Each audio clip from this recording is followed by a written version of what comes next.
പുതിയൊരു വീഡിയോയിലേക്ക് എല്ലാവർക്കും സ്വാഗതം. ഇന്ന് വളരെ ടേസ്റ്റി ആയിട്ടുള്ള നല്ലൊരു അവൽ വിളയിച്ചതിൻ്റെ റെസിപ്പിയാണ്. പണ്ട് കാലങ്ങളിൽ നമ്മുടെ വീടുകളിലൊക്കെ തയ്യാറാക്കിയിരുന്ന ഒരു പഴയകാല റെസിപ്പി കൂടാണിത്. വളരെ എളുപ്പമായിട്ടോ ഇത് ഉണ്ടാക്കിയെടുക്കാനായിട്ട്.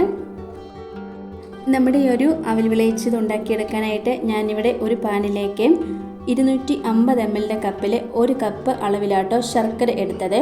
അതിൻ്റെ കൂടെ അരക്കപ്പ് അളവിൽ വെള്ളം കൂടെ ഒഴിച്ച് ഇത് ഉരുക്കി അരിച്ചെടുത്തതാണ്. അത് ഈ ഒരു പാനിലേക്ക് ഒഴിച്ചു കൊടുക്കാം.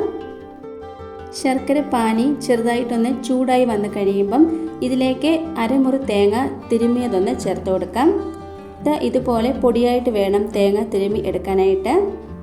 നമ്മളിതിലേക്ക് എത്രയാണോ അവലെടുക്കുന്നത് അതനുസരിച്ച് വേണം തേങ്ങയും ചേർക്കാനായിട്ട്.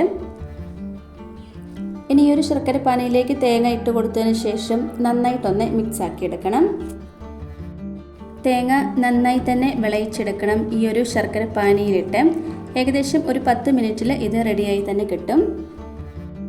ഇതിപ്പം ഏകദേശം പകുതി വറ്റി വന്നിട്ടുണ്ട്. ഇനി നമുക്കിതിലേക്ക് പൊടിച്ചു വെച്ചിരിക്കുന്ന ഏലക്കായും ജീരകവും കൂടെ ഒന്ന് ചേർത്ത് കൊടുക്കാം. ഞാനിവിടെ ഇപ്പം ഒരു 3 ടേബിൾ സ്പൂൺ അളവിൽ ചെറിയ ജീരകം, ഒരു 5 ഏലക്കയും കൂടെ ചേർത്ത് പൊടിച്ചെടുത്തതാണ്. ഇനി ഇത് നന്നായിട്ടൊന്ന് മിക്സ് ആക്കി എടുക്കണം. ഈ ഒരു സമയത്ത് തന്നെ ഏലക്കായും ജീരകവും പൊടിച്ചത് ഇതിലേക്ക് ചേർത്ത് കൊടുക്കണം. എന്നാലേ ഇതിൻ്റെയൊക്കെ ഒരു ഫ്ലേവർ ഇതിലേക്ക് ഇറങ്ങി കിട്ടുള്ളൂ. ഇവിടെ ഇപ്പം തേങ്ങ വിളയിച്ച് എടുത്തിട്ടുണ്ട്. ഈ ഒരു പരുവത്തിൽ തന്നെ വേണം എടുക്കാനായിട്ട്. ഇത് ഒന്ന് തണുത്ത് വരുമ്പം കുറച്ചും കൂടി അങ്ങ് കുറുകിപ്പോകും. അപ്പോൾ ഈ ഒരു പരുവത്തിൽ തന്നെ വേണം ഇത് എടുക്കാനായിട്ട്. ഇത് തണുത്ത് വന്നതിന് ശേഷം ഇതിലേക്ക് നമുക്ക് അവൽ ചേർത്ത് കൊടുക്കാം. ഇവിടെ ഇപ്പോൾ ഒരു 10 മിനിറ്റ് കഴിഞ്ഞിട്ടുണ്ട്. നമ്മുടെ ആ ഒരു തേങ്ങ വിളയിച്ചത് നന്നായിട്ട് തന്നെ കുറുകി വന്നിട്ടുണ്ട്. ഇനി നമുക്കിതിലേക്ക് കുറേശ്ശെയായിട്ട് അവൽ ചേർത്ത് കൊടുക്കാം. ഞാനിപ്പോൾ ഇവിടെ എടുത്തേക്കുന്നത് മട്ട അരിയുടെ അവലാണ്.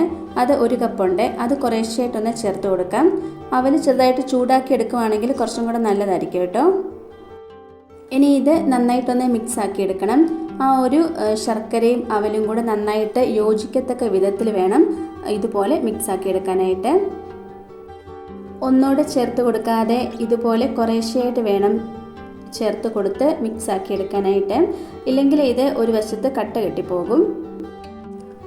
ഇതിപ്പം നന്നായിട്ട് മിക്സ് ആക്കി എടുത്തിട്ടുണ്ട്. ഇനി നമുക്കിതിലേക്ക് കുറച്ച് ഇൻഗ്രീഡിയൻസും കൂടെ ചേർത്ത് കൊടുക്കാനുണ്ട്. അതിനായിട്ട് ഒരു പാൻ അടുപ്പത്തേക്ക് വെച്ച് അതിലേക്ക് 4 ടേബിൾ സ്പൂൺ അളവിൽ നെയ്യൊന്ന് ഒഴിച്ചു കൊടുക്കാം. ഇനി ഇതിലേക്ക് നിങ്ങൾക്ക് ഇഷ്ടമുള്ള ഡ്രൈ ഇൻഗ്രീഡിയൻസ് ഒക്കെ ചേർത്ത് കൊടുക്കാം. ഞാനിപ്പോൾ ഇവിടെ ഒരു 3 ടേബിൾ സ്പൂൺ അളവിൽ തേങ്ങ കൊത്തി ചേർത്ത് കൊടുത്ത് ഒന്ന് ഫ്രൈ ആക്കി എടുക്കുന്നുണ്ട്. ഇത് ചെറുതായിട്ടൊന്ന് ഫ്രൈ ആയി വന്ന് കഴിയുമ്പം ഇതിലേക്ക് കാഷ്യൂ നട്ട്സ് ഇട്ട് കൊടുക്കുന്നുണ്ട്. കാഷ്യൂ നട്ട്സ് ഇതുപോലെ സ്പ്ലിറ്റ് ചെയ്ത് ഇട്ട് കൊടുക്കുന്നതായിരിക്കും കുറച്ചും കൂടെ നല്ലത്. ഇനിയും ഇതും കൂടി ഒന്ന് ഫ്രൈ ആയി വന്ന് കഴിയുമ്പം നമുക്കിതിലേക്ക് കറുത്ത എള്ള ചേർത്ത് കൊടുക്കാം. ഇതിൻ്റെ കൂടെ തന്നെ 1 കപ്പ് അളവിൽ പരിപ്പും കൂടെ ഒന്ന് ചേർത്ത് കൊടുക്കുന്നുണ്ട്. നമ്മുടെ ആ ഒരു ചെറുപയറിൻ്റെ ഉള്ളിലത്തെ ആ ഒരു പരിപ്പ് മാത്രമാണ് കേട്ടോ ചേർത്ത് കൊടുക്കുന്നത്. നിങ്ങൾക്ക് ഈ ഒരു പരിപ്പ് വേണ്ട എന്നുണ്ടെങ്കിൽ ഇതിന് പകരം പൊട്ടുകടല ചേർത്ത് കൊടുക്കാം.